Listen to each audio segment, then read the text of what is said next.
We are Group Eager and Tay. This is our visual analytics tool for the MC1 challenge. Let's start with our features first. Our tools consist of 4 views: map view, heat map, bar chart, and line chart. The map view is used to show the damage of the earthquake in each area. We have a time bar below to support time selection, and we can see the time, what time is running on the map here. We use color to represent the damage that show on the map. We can play the animation from this button, and we can select any time we want from here. For the heat map, it is to show a score in each hour of the selected area from the map. We can change it and it will update the heat map. The line chart here is show a score in every 5 minutes. This line will be drawn if we select any hour from the heat map. It will draw this line, and we can move the mouse. It will show the score on the top of this line chart, and we can select any category we want to see or hide like this.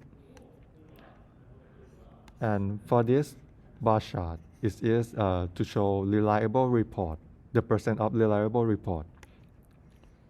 We can see from the 2 tips above that show the percent of each data. The blue bars are from the whole data set, and the orange bar is from 1 day data set based on the date here. We can select here to update the selected area on the map. We'll give the answers to our hypothesis. The first hypothesis we made is that only the colored areas in the earthquake shake map would get the effect of the earthquake, while the white areas would not perceive the damage of the earthquake. I think it's correct since we only colored the areas that have the reports.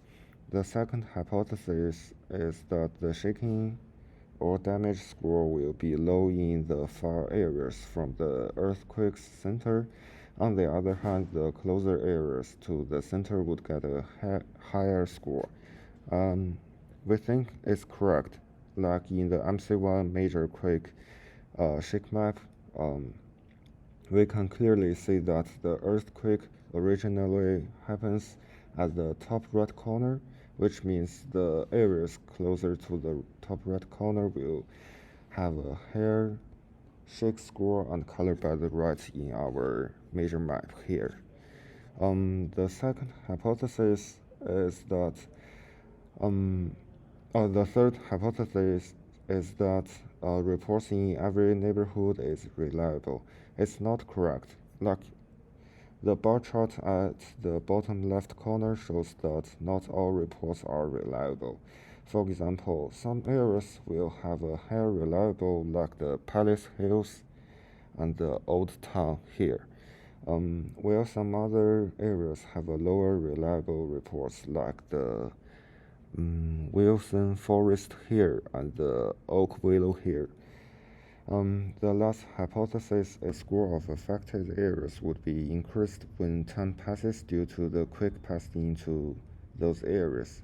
We think it's theoretically correct, but in real life things may be different.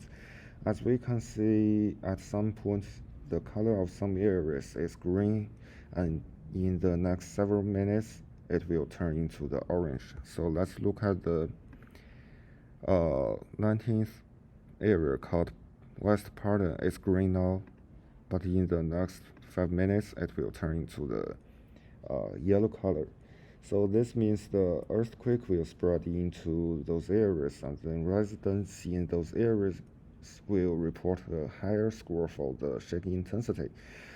However, in some other areas, at some time it's yellow or orange, but in the next several minutes the shake intensity will decrease to 0 since no reports will be submitted. So let's look at the third area called Old Town here. So it's orange here, but in the several minutes later, it will turn into the white color, which is the missing data.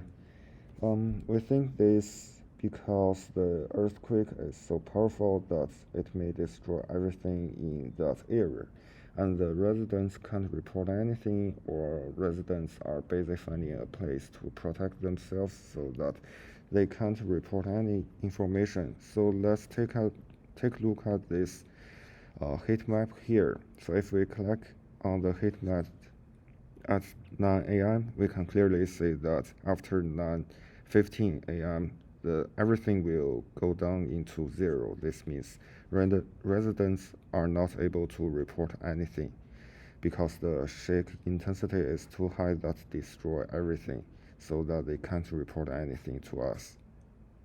This is our visual analytics tool for the earthquake analysis. Thank you.